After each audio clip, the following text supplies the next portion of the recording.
अपने जब ससुराल में जावे तो ऐसे जावे हमारी बेटियां कि लोगों की शादियों में तो कुछ लोग आते हैं, इन बेटियों के ब्याह में तो आज 5 लाख लोग पहुंचे,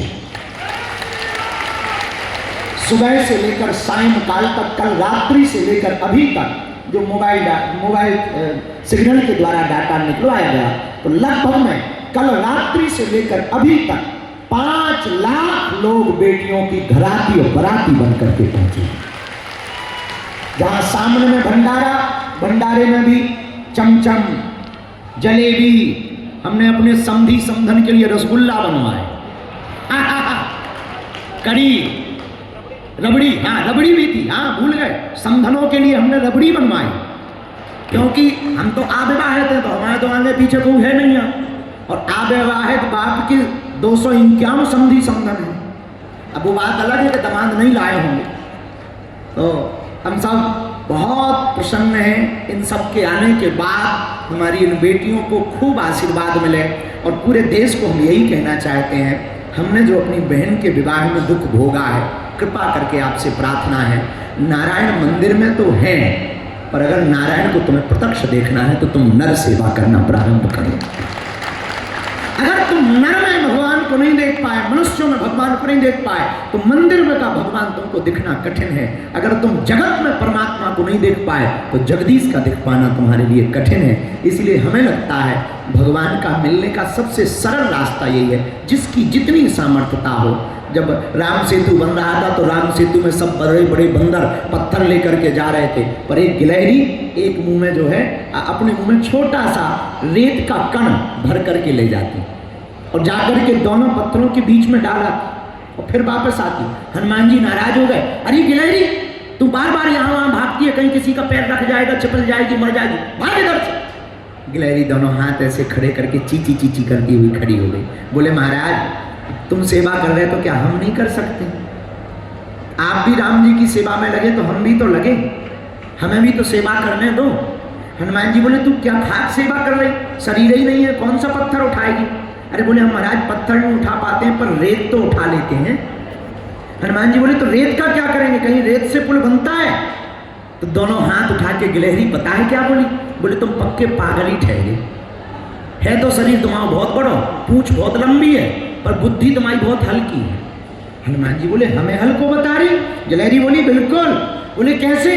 गिलहरी कहती महाराज जब आप पुल बना रहे तो 2 पत्थर जोड़ रहे तो दोनों पत्थरों के बीच में एक छोटा सा स्पेस रह जाता है, छोटी जगह रह जाती। राम जी के चरण कोमल हैं, वो चलेंगे तो उनके चरणों में चोट लग जाएगी। मैं उन जगहों को भर करके प्रभु को कोई कष्ट ना पहुंचे, ये सेवा कर रहे हैं। हम भी यही चाहते हैं कि आप सब नर सेवा में नारायण को देखें। आज का ये उत्सव उन बेटियों के मध्य में 251 इन बेटियों की आज विदा भी होगी, तो अभी दिन में प्रसन्नता थी, अब जैसे जैसे शाम होती जा रही है तो मन एकदम भरता चला जा रहा है कि वो बेटियां। अभी जब हम नीचे उतरे थे तो एक बच्ची को छत्तीसगढ़ वाली मिली हमें, कहाँ गई? यहाँ बैठी होगी, छत्तीसगढ़ से आई वो बच्ची, तो वो प्रणाम करने आए, हमका हमारे यहाँ प्रणाम नहीं करते हैं, तो कहती है पिताजी हमारे पिताजी तो नहीं है, आज हमने तुमको ही पिताजी मान करके अपने जीवन को प्रारंभ किया। वो भाव एकदम अंदर से झुंझला देता।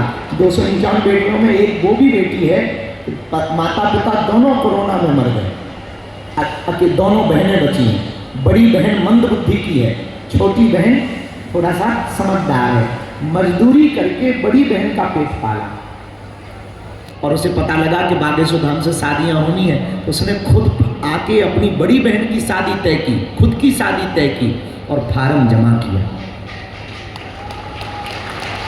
हमें जब पता लगा तो हमारी टीम गई, जब घर पे टीम गई तो जब टीम ने आके बताया तो हमारा तो दिल पसीज गया। उस दिन पे हमने और पहले हमने आटा चक्की लेने का नहीं सोचा था, और कुछ कुछ जब यहाँ से मदद हो गई लोगों से तब हमने सोचा कि हम इनको आटा चक्की भी देंगे।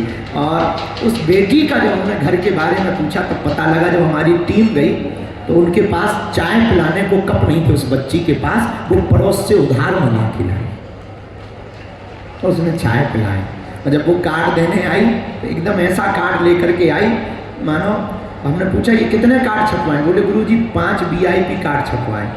वो पोस्ट ऑफिस वाले कागज पे छपवा के ले आई और 5 उसको VIP बता रही थी। हम कहा कितने का पड़ा? तो बड़ी चिल्ला करके बोली गुरुजी 1.25 रुपया का पड़ा। तो हमारी आंखों से उसके फटे हुए कपड़े देखकर, वो दुपट्टा फटा देखकर, उसकी वो दीनता को देखकर हमारी आंखें पसीज गईं। हमने तो उस दिन के बाद दिन रात और कोशिश की कि हमारी बेटियों के विवाह में कोई कमी ना रह जाए।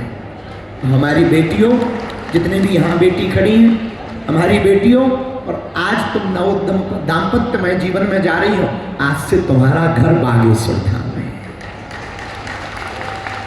इसे तुम अपने पिता का घर मानना और बड़े प्रसन्नता पूर्वक रहना और मुस्कुराते हुए रहना, और तुम खूब अच्छे से जीवन जीना। हमारे तन में जब तक प्राण है, हम तब तक तुम्हारे साथ हैं। और आगे जब फिर भगवान कृपा करेंगे, फिर हम और हाँ, अगले साल में बेटियों तुम फिर आना, तुम्हारी दूसरी बहनों का ब्याह होगा, तो उसमें तुम सम्मिलित होने जरूर आना और खूब अच्छे से सब लोग रहना। बस यही भाव के साथ में मंचासीन सभी अतिथि